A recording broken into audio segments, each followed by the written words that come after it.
Hey you, thanks for joining me. So I have never identified as a perfectionist. I have never thought that anything I can do was going to turn out perfect by any means. And I've accepted that, and I can see that through imperfection we can grow. So somehow I did start to relate to the idea of what I'm going to call idea perfectionism. I haven't seen this really used as a term before, but I was reading this book about procrastination called The Art of Procrastination, A Guide to Effective Dawdling, Lollygagging, and Postponing by philosopher John Perry. So he has this chapter where he's talking about perfectionism and how it's not so much about believing that anything that you can do is perfect. It's more about this fantasy that we have in our head of how we accomplish things. And I related really hard to that. I don't like using the just perfectionism as a blanket term for that. So I'm going to be referring to it as idea perfectionism or fantasy perfectionism. So the concept that he's describing, though, I do really like the way he's discussed it. So I'm going to just quote a little bit here. So he does say that with these, it's specifically relating to people struggling with procrastination, and part of that being this relationship with perfectionism. So, quote, "We have never been told that something we did was perfect, nor have we ourselves felt that anything we did was perfect. We think quite mistakenly that being a perfectionist implies often or sometimes, or at least once, having completed some task to perfection. But this is a misunderstanding of the basic dynamic of perfectionism. Perfectionism of the sort I am talking about is a matter of fantasy, not reality." And then he goes on to say, how does fantasy of perfection feed into procrastination? Well, it's not so easy to do things perfectly. He says, or at least I assume it's not. Perhaps someday I'll do something perfectly and I'll know for sure. Presumably one needs time in the proper setting. So this is where I really think that the struggle comes from, is that in our head it can be so easy to, or at least for me, in my head, it can be easy to imagine my ideas kind of happening, or I can imagine myself doing certain things, and I don't imagine the resistance in the tiny other things that have to be aligned. So in my head, when I am imagining myself doing a thing or imagining a thing that I want to do, I'm often thinking about that end product that I want, the end result that I want. But it does not take into account, when I'm kind of fantasizing about these things, all of the little internal resistances that I would feel along the way. Actually doing a task has a lot more resistance and discomfort along the way. And in my head, I keep almost getting off on these ideas where it's like, oh yeah, the head version of me has already done this. The head version of me has done this so much better than I could ever do it. And it was way easier. So I think there's something in that makes it hard for me to sometimes actually do things. So an example that I'm going to give is how I struggle with communication. So I often will just imagine myself going through an idea in my head or a conversation in my head. I'll be talking through my thoughts, my feelings with somebody. Usually it's somebody that I know, but like I'm just imagining this conversation going perfectly.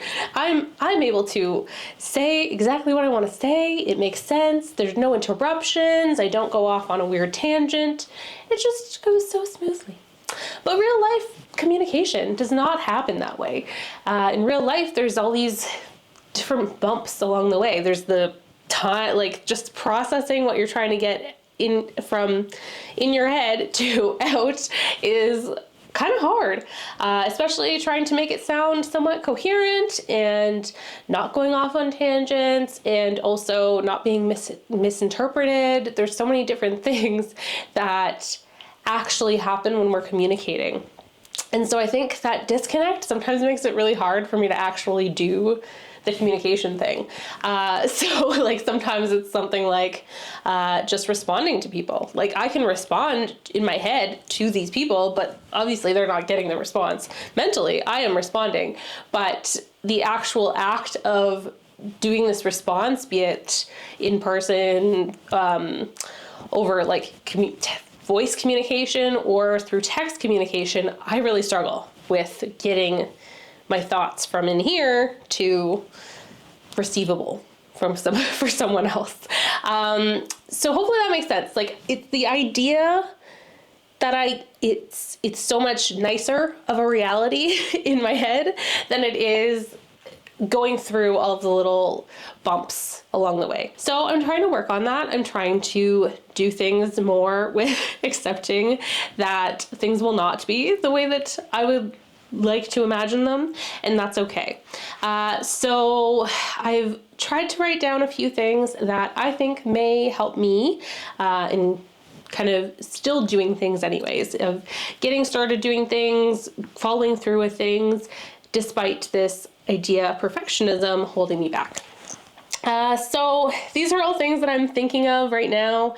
I don't know how well they were going to work. I am just trying to do this video all within a day to kind of challenge this idea of perfectionism, to just get things done and accept imperfect. So a few of the things that I think would help me are one, acknowledging discomfort along the way. So like I'm working on kind of finding beauty in discomfort. That's a lot of what this challenge is about. And I think this is another area where that inner discomfort, even when it's something tiny, like just fighting that urge to like, oh, well, it's easier to not do it, or it's easier to do this thing instead of this thing, even though this thing is going to get you closer to what you want to do. So acknowledging that discomfort, acknowledging that there will be times that I face internal resistance while trying to accomplish things, and that is okay, that's to be expected, and that I can handle that. So celebrating when I do deal with that, and when I do push myself to do something that's uncomfortable, could be helpful in this. And along with that, celebrating milestones. So celebrate getting through challenging parts of things, and giving myself little acts of acknowledgement or celebration, or rewarding myself in some way, giving myself some dopamine hits while I'm doing these little tasks that add up, but that feel a lot more difficult than just imagining things in my head. And the next one is like kind of reminding myself of what my drives are and using those to my advantage. So for one thing, maybe some time crunches. So that's what I'm gonna try with this video. So another thing that was from that book that I was talking about is task triage. So the author talks a little bit about how triaging tasks can be helpful, and accepting that things are not going to be perfect, and that's okay, that things that are half-assed or not done quite as well as we want them to be, but are still done, in a lot of cases is going to be better than nothing. So I'm just going to read a little quote from this book here. So what one needs to do to bring one's perfectionist fantasies under control is what I call task triage. And then triage, it just goes on to explain what triage is. So basically sorting according to urgency. So then I'm going to go back to the quote part here. Maybe we can think of turning down tasks as letting them die. Some can reasonably be left until later, but for many tasks, it will work out best if you get started on them, planning to do an adequate job, perhaps even a bit better than adequate, but nothing perfect. Often the answer will be that a less than perfect job will do just fine. And moreover, it's all I am ever going to do anyways. So I give myself permission to do a less than perfect job now, rather than waiting until the task is overdue, which means I may as well do it now, or at least start on it tomorrow. You have to get yourself into the habit of forcing yourself to analyze at the time that you accept that. You have to get yourself into the habit of forcing yourself to analyze, at the time that you accept a task, the costs and benefits of doing a less than perfect job. You must ask yourself some questions. How useful would a perfect job be here? How much more useful would it be than a merely adequate job, or even a half-assed job?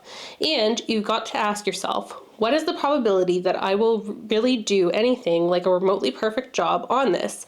And what difference will it make to me and to others whether I do or not? And the author kind of goes on a little bit to talk a bit about how procrastinating helped to ignite a little bit of a fire, giving this like permission to do a less than perfect job because of when the deadline was.